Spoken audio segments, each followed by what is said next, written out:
And now, a tale well calculated to keep you in suspense. Act 1 of Date Night, starring Rosemary Rice as Kathy, Richard Holland as Jerry, and Sam Gray as the father, and written especially for Suspense by William N. Robeson.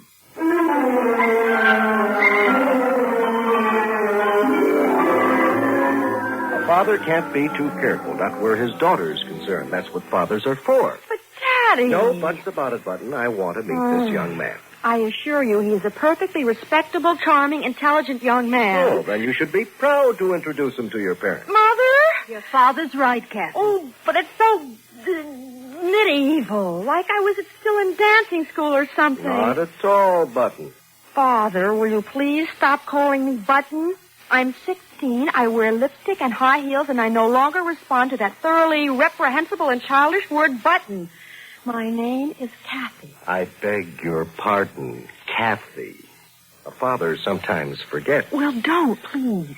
Especially in front of Jerry, if you still insist on meeting him. I do? Well, I don't see why. Let's say to see if he measures up. To what? To my idea of the kind of young man who is worthy of you. Oh, he won't. No one ever has.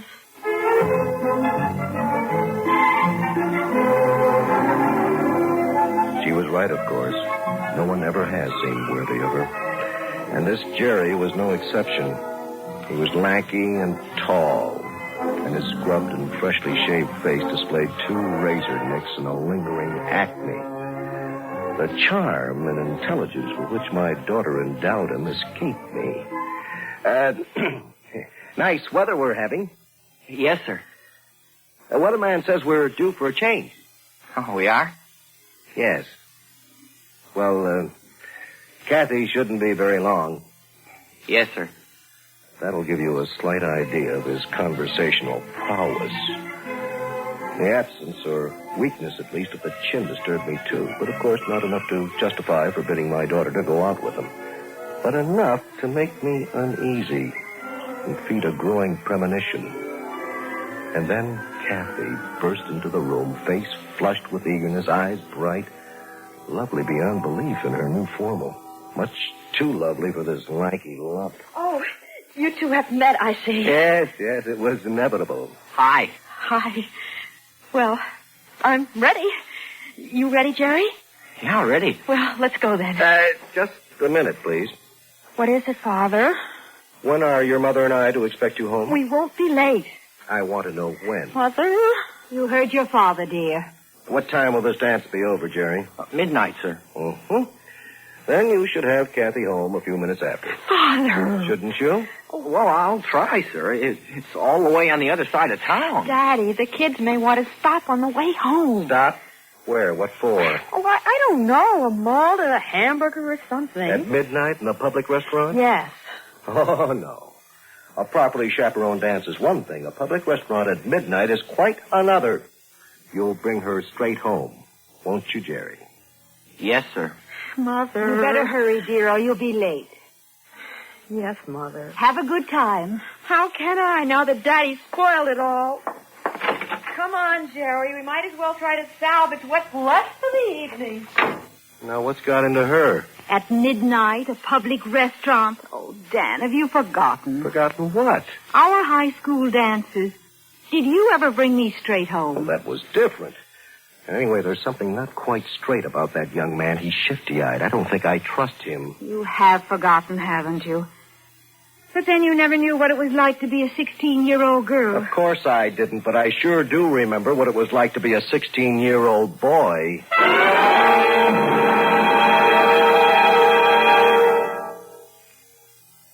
In a moment, the second act of Suspense. How could a 13-year-old American boy living in Naples, Italy, help a Nobel Prize winner in the middle of Africa? This was the question Bobby Hill, son of an Air Force sergeant, put to himself one day. Bobby's plan was the outgrowth of a man-to-man talk with his father. Staff Sergeant Henry Hill was anxious for his son to understand the peaceful aims of the North Atlantic Treaty Organization. After all, NATO was the reason why the Hills were living overseas. To Bobby, the talk was inspiring. He had heard the story of Dr. Albert Schweitzer's work in French Equatorial Africa. Bobby knew of the famed doctor's desperate need for medicine. So he asked his father and friends to buy some he could send to Dr. Schweitzer. For transportation, he appealed directly to Lieutenant General Richard C. Lindsay, commander of NATO's Allied Air Force, Southern Europe. The response from everyone was almost immediate, and the Italian press, radio, and television gave wide publicity to the project. Soon, contributions poured in from all over. By the time the planes took off for Dr. Schweitzer's headquarters, Bobby Hill's desire to help had resulted in some $400,000 worth of medical supplies. Recently, Bobby, now 14, returned to the United States to accept a People-to-People award at the White House. He was further honored by being asked to act as an emissary for the Medical International Cooperation Organization for the delivery of a hospital laboratory to Dr. Schweitzer's Jungle Hospital. Honor and praise has been generously bestowed upon this young American Negro boy. To him and to his Air Force father for inspiring his son should go a vote of appreciation from all Americans. Together, they have dramatically reminded us that we are Americans. As we go, so goes America. It's quiet now. Late evening quiet on the quiet suburban street where you live. Mary had gone to bed an hour ago. The crackling fire has become the red silence of embers. It's quiet, save for the tick-tock of the clock, punctuating the silence, marking off the duration of Kathy's date. Each tick, that much further from her leaving. Well, each tock, the nearer to her coming home. Your chest is tight. Your breath short. You're worried. Anxiety has clamped you in her clammy claws. Oh, this is ridiculous. Turn on some lights. This isn't the end of the world. It's just your daughter's first big date. She's out having a wonderful time at the high school dance. She'll be home before long. What's that? A car. She's home early. Maybe she didn't have such a good time. Maybe something's happened. Kathy? Kathy? Is that you, Mr. Foster? Yes. Oh, is anything wrong? No, nothing. I thought it was my daughter. The neighbors. Just the neighbors coming home from the movies. Tick, tick, tick, tick on your leaden-footed marker of time. Where were you yesterday and the day before and all the days before that for the last 16 years? Where was time when Kathy was growing up? It escaped us. It was gone before we knew it. And I never got to know her.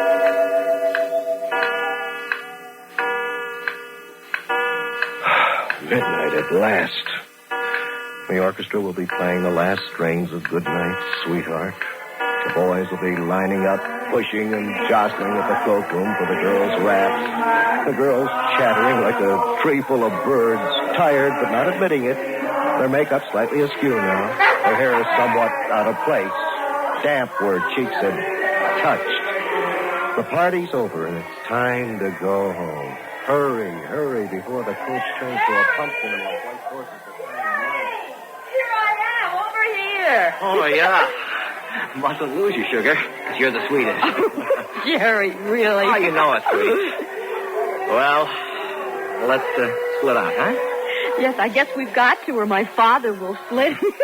Oh, we're not going home yet, baby. Oh, but... You see, I know this place where they don't ask for any ID card or anything. Oh, Jerry. And we can get a drink.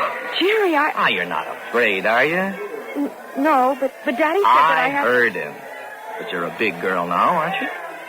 Yes, Jerry. Well, then, it's time you started living your own life, isn't it? I guess so. And tonight's the best time I can think of to start. Right? If you say so, Jerry. Crazy.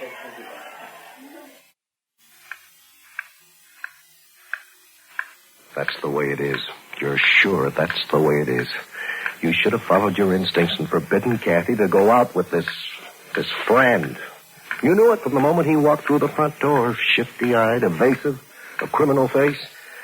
And now he's beyond your reach. There's no way to stop him, nothing to stop him but Kathy's sense of values. And you wonder, are they strong enough to withstand the temptations of evil as attractive as this Jerry must be to her? You wonder. You ask yourself. You don't know the answer. You just don't know. How about this pad, huh? Oh, Jerry, the most. Swinging, huh, Chiclet? Oh, yeah. You know, I often wondered what it was like, but I never thought I'd get a chance to go inside. All it takes is knowing the right people, sweetmeat. God, I guess I'm a pretty lucky girl to know you, Jerry. Oh, you might look at it that way. Have a cigarette. Huh? Oh, no, thank you. I don't indulge. You never have, Heidi? No. Well, there's got to be a first time for everything. Oh, I don't think I ought to, Jerry. Why not? I thought this was your night to start living your own life. Yes, but Here, I'll light it for you. There you go. Oh, come on, it won't kill you. It won't? No. Go ahead, drag. Okay. Hey, sugar, take it easy. You don't have to become an addict on the very first one. You can learn to inhale later. I guess so. Oh, golly. You know, you look good like that. Cigarette in your hand. I do? Yeah. Like you was with it. Grown up like. Do you like me that way, Jerry? You know it, sugar. I like you a lot. A whole lot. Oh, Jerry. Yeah, I like you a lot. I like you a whole lot.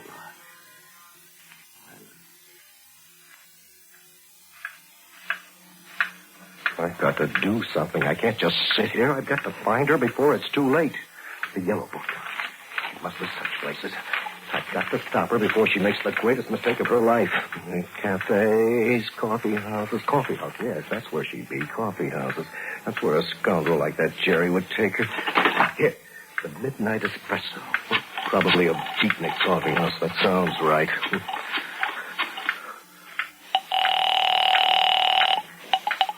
Like... Hello? Hello? Like hello.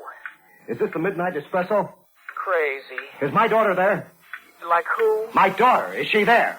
No, she ain't here, man. Are you sure? Man, I'm sure. How can you be sure? I didn't tell you her name. It don't matter, man. I'm sure she ain't here on account of there's no one here.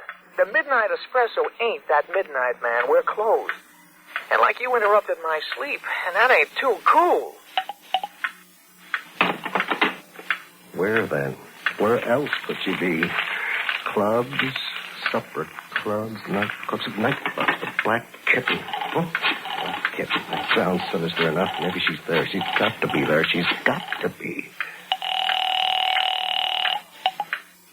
Hello, Black Kitten. Is my daughter there?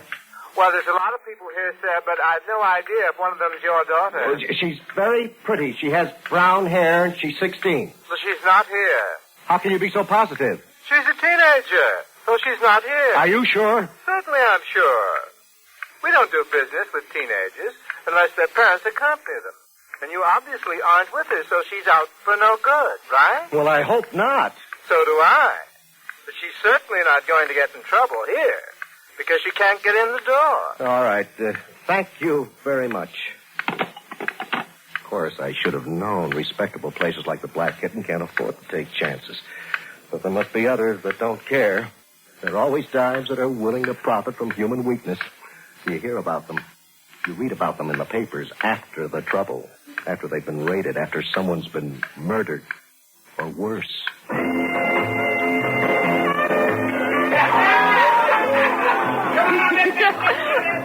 That's it, sugar. You got it fine. Keep turning those elbows back and forward. Okay. Shake those shoulders. All right. That's it, honey. Now twist, honey, twist. Oh,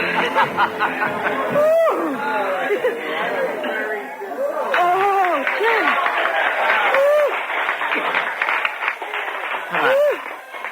Wow, hey, that's hot work. You know. Well, let's go back to the table. Something to drink, huh? Oh, Jerry, I'm having so much fun. Well, that's what life's all about, sugar. Fun. That's the point. Here, have a seat. Okay. Jerry, where where did this come from? What? Well, this bottle in a bucket of ice. Now you guess. Did you order it? That's right. Champagne, Marjorie. Champagne. Bollinger 43. The best. Oh, Jerry. Oh, I couldn't. I never have. Tonight's the night to start, sugar. Jerry! There you are. Just like New Year's Eve on TV. Oh, no. Jerry, I'm afraid. Of what? I don't know. Look, you were afraid of the cigarette, too, weren't you? Yes? And it didn't hurt you, did it? No. You liked it, didn't you? Yes. Drink. Oh, no, Jerry, I shouldn't. Come on, kid. Grow up. Yes, Jerry. Fine. Here's to us. To us. Jerry, I like it. Sure you do. Oh, Jerry, what a wonderful night. My first cigarette. My first glass of wine. I'm grown up at last, Jerry. Tonight, I'm a woman. That's right, sugar.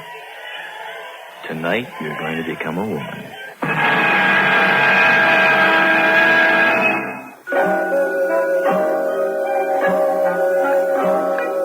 We turned back to the dark living room. It's pleasant and quiet in the dark. You lean back, close your eyes. You'll rest a while in the quiet dark. You wait quietly in the dark and rest. But there's no rest. For the scene plays on to the next and the next. The story develops on the imaginary screens behind your eyelids.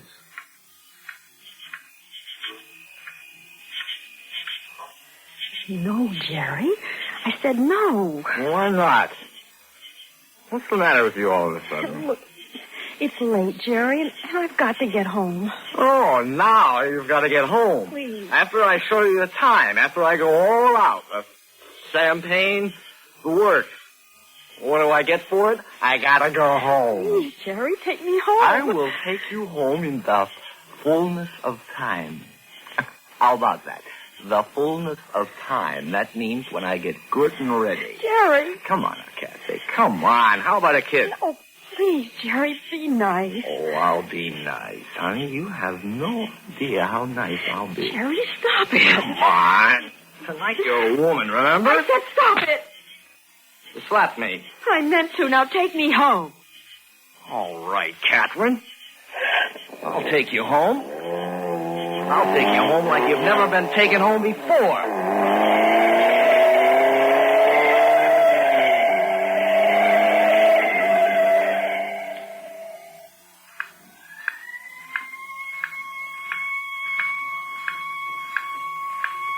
A siren. What kind? An ambulance siren?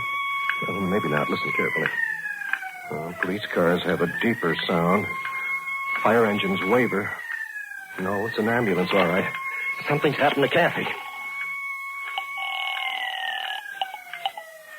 Operator. Operator, this is an emergency. Get me the county hospital. I will connect you. County General Hospital. Hello. Hello, is this the hospital? This is the County General Hospital. Oh, yes. Have you had any emergencies admitted since midnight? A young girl, just 16. Name is Kathy.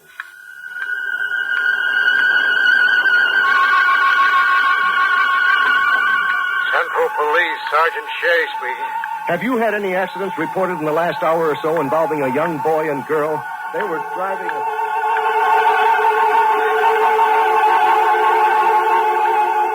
Highway Patrol, Crawford speaking. I'm calling about an accident that This is the city morgue. Please, I want to know if you brought in a young girl, 16 years old, brown hair, wearing a white party dress. Hold the line, please, and I'll check. Never mind. Daddy? Who are you calling at this hour of the night? The morgue.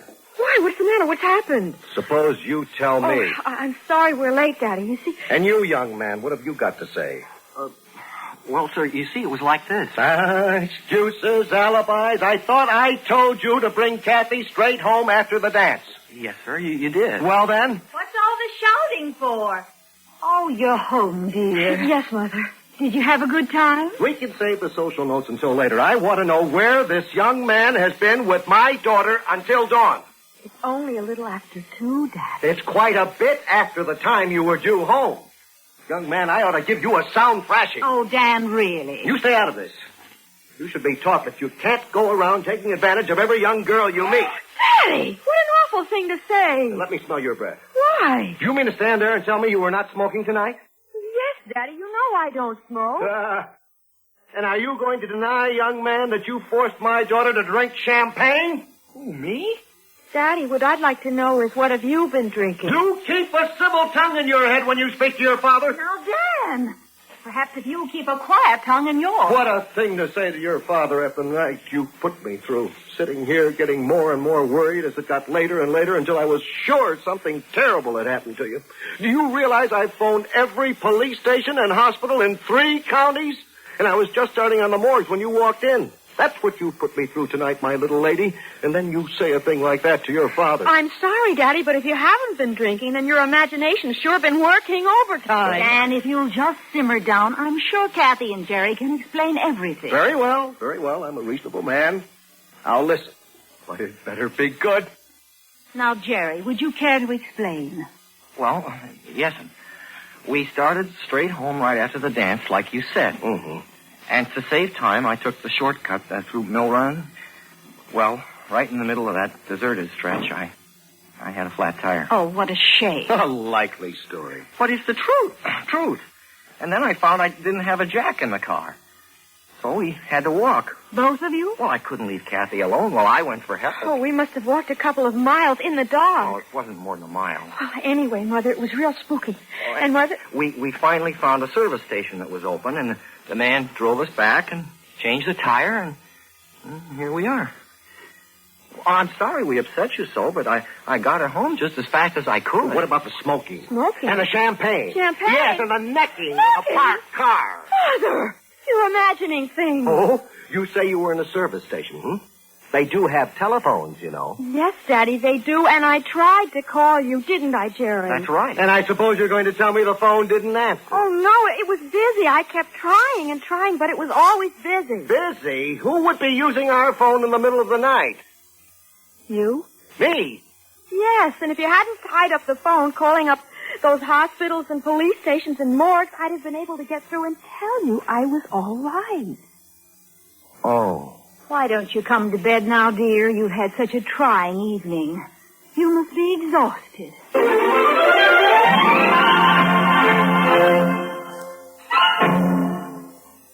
Suspense. You've been listening to Date Night, starring Rosemary Rice as Kathy, Richard Holland as Jerry, and Sam Gray as the father, and written especially for Suspense by William N. Robeson.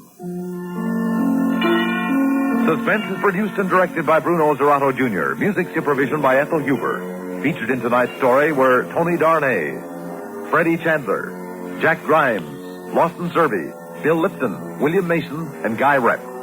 Listen again next week when we return with Doom Machine, written by Edgar Marvin. Another tale well calculated to keep you in suspense.